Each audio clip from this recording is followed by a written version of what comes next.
and welcome to the Fantasy News Show from the Bottled Imp. My name is Ken Boyter and this is your weekly fix of fantasy news. On this week's show, the horror! There's a horror exhibition coming soon.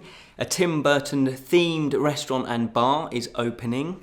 And you'll have the chance to win a Cthulhu Chess Set. But first, Robert Jordan's Wheel of Time will be adapted for TV after all. Yes, the long-awaited news that all fantasy lovers wanted to hear, well, if they do a good job, obviously, is that Harriet McDougall, who's the editor and widow of the fantasy author, she has announced that there's an official announcement that's going to be made regarding that the TV show has now been green-lit.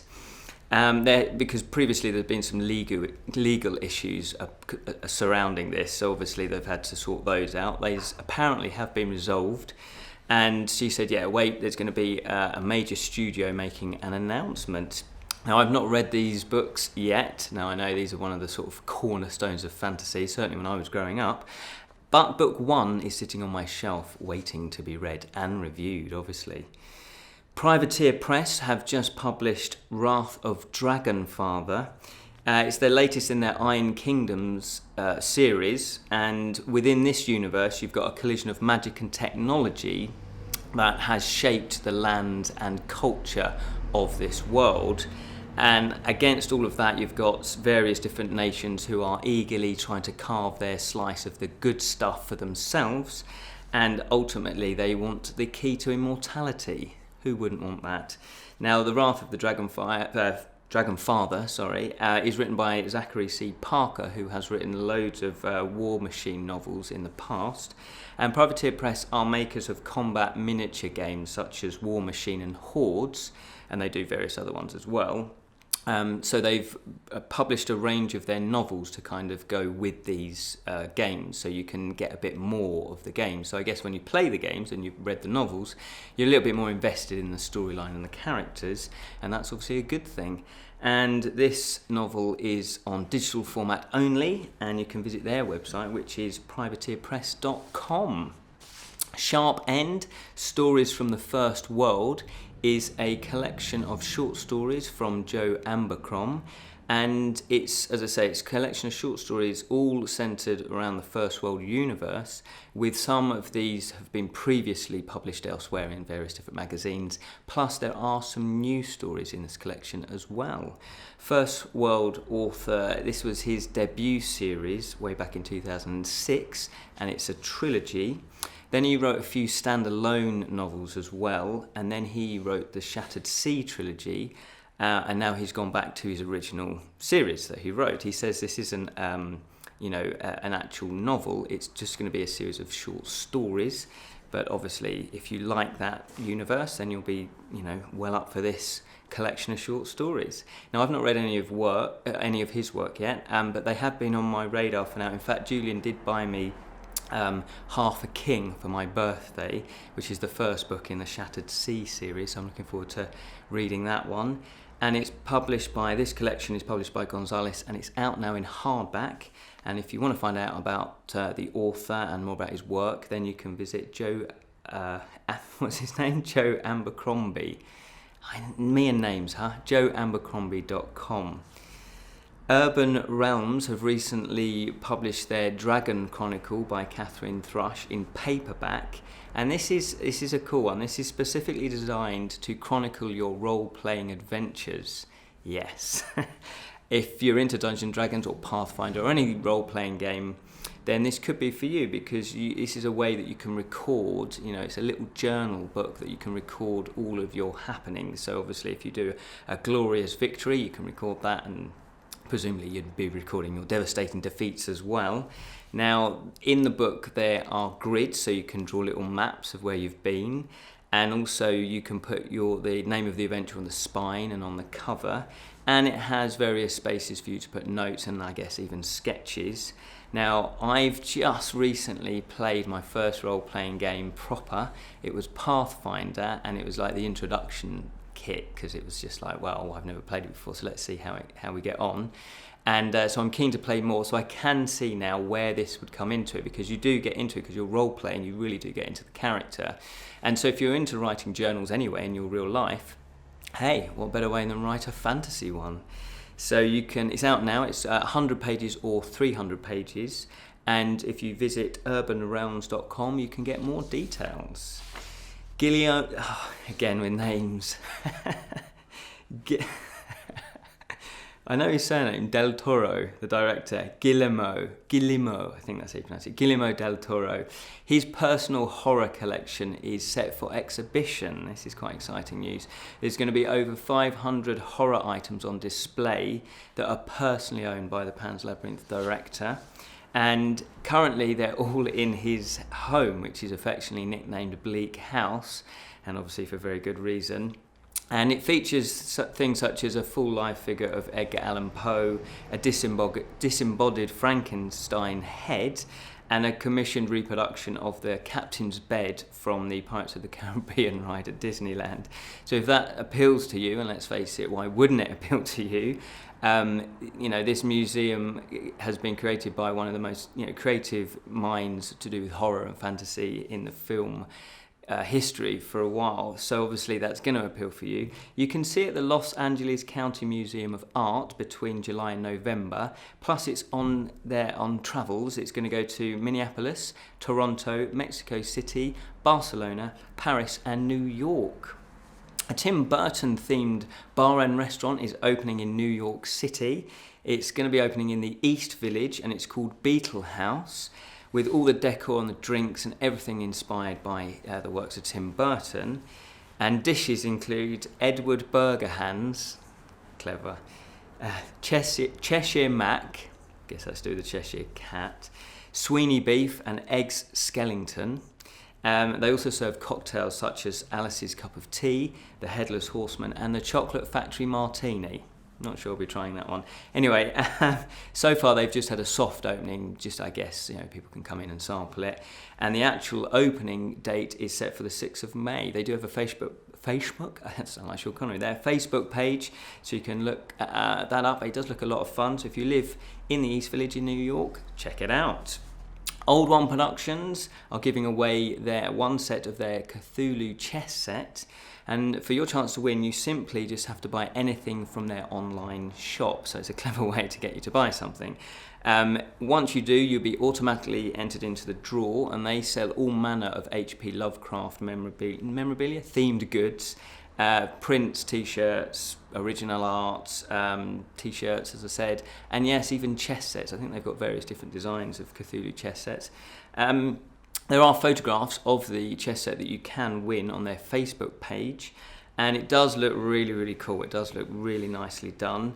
And from what I can gather, it's actually worth £250. So if you buy, say, a £10 print, you could possibly win a £250 chess set, which is not bad. The competition finishes on the 31st of May of this year, with the winner announced on the 1st of June. And you can visit their website, which is oldonesproductions.com, and we will be putting all of these links into the description of our episode. Kickstarter news: Joshua Hoffine, forgive me for the name, he is a horror photographer and he has his collection of 13 years worth of photographing horror, all coming out in one book. It's published by Dark Regions Press.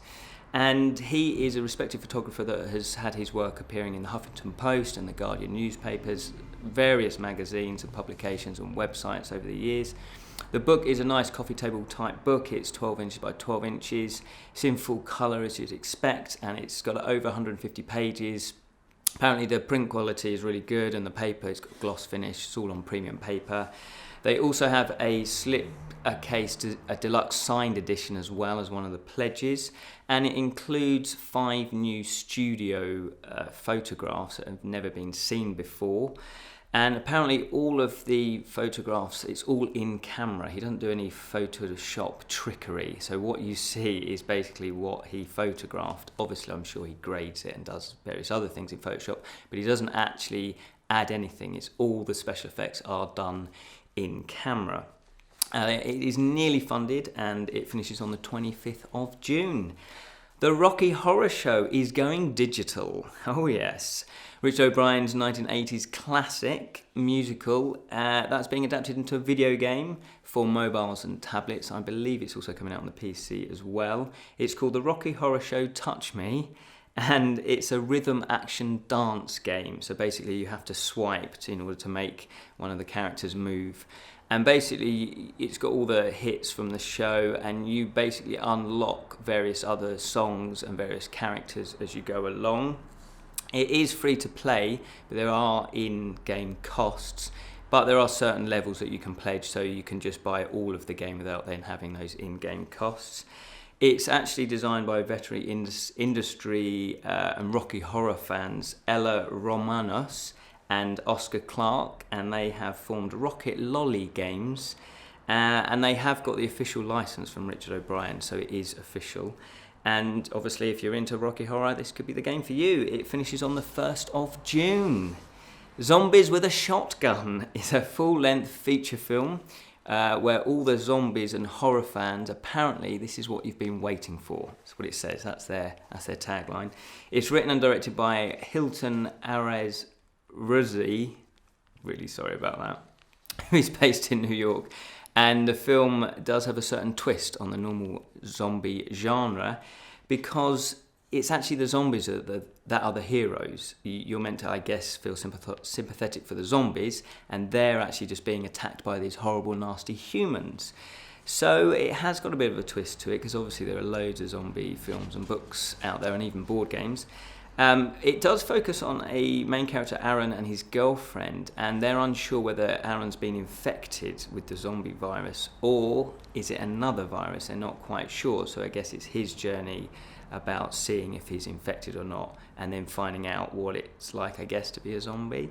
The project did start as a webcast series, so there are links for you to watch the rest of what they've done so far, and it does look pretty good. It looks pretty well acted, and the production values look good. So obviously, if you're into zombie films, check this one out. It finishes on the 28th of May. Dream Wars is a steampunk horror board game that's for 1 to 8 players from Royal Art Games. Seems to be a bit of a horror theme running through today's fancy news. And the players play cooperatively with more than 70 scenarios, which they say is 500 hours of gameplay, so that's quite a lot. Now, I'm not 100% sure exactly what type of game this is, because they don't define it nice and neatly in words. You kind of have to plough through and find out what it is. But it does look like it's an intense version of Talisman, with a big board, and you move around, and you've got various adventure and events cards, characters level up, and they each have special abilities. So obviously, if that is the case, then that's all good. Everyone likes Talisman, don't they? They do. We love Talisman. The artwork does look gorgeous, and each player you get a little mini resin character, obviously, that depicts your character piece. They've got tons of components, and there are 3 different editions for the 3 different price levels.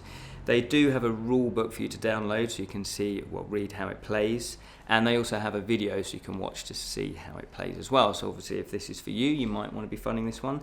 They are based in Italy, and they do have worldwide shipping as well, though. It's already funded, and it finishes on the 26th of May. And finally, Bottle Imp news. There's just a few items here. I basically had a fantasy fest over the bank holiday weekend. It's a 3-day weekend here in the UK. And when I say the Bottled Imp, yes, it's me. That's my news. Julian was elsewhere. First of all, I spent all day indoors playing board games at the International Tabletop Day. So thank you very much to Christopher Montoya, I'm sorry with names, and Meeple City, who hosted such a great day. It was really good. I had lots of fun. I won every game that day, so I was very happy. But there was loads of going on there. There's lots of people. We had a raffle. There was, you could buy some games. In fact, I actually bought a second-hand copy of Thunderstone Advance, which was fantastic because that's out of print at the moment. So thank you so much, Christopher. Really, really enjoyed that day. I then had a lovely time at the Beltane Summer Festival at the Celtic Harmony Camp in Brickerton, where I live, and that was obviously all to do with welcoming the summer and banishing the winter. So we'll be doing some imp chats about these, so we won't go into too much detail now. And lastly, I joined Frodo and Sam on their quest to try and destroy the One Ring, because I went to the Prince Charles Cinema and did a back-to-back all-day session of Lord of the Rings. Yes, it was the extended versions as well, so 3.5 hours for the first 2 films and 4.5 hours for the last one. Whew, what a journey. I forgot what daylight was, basically.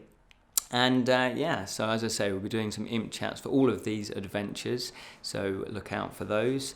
And remember, we do have our own website, which is www.thebottledimp.com. Plus, we've got a Facebook page. There's lots going on there. Sometimes we put photographs up there that obviously you won't see on our shows. And we've got Twitter as well.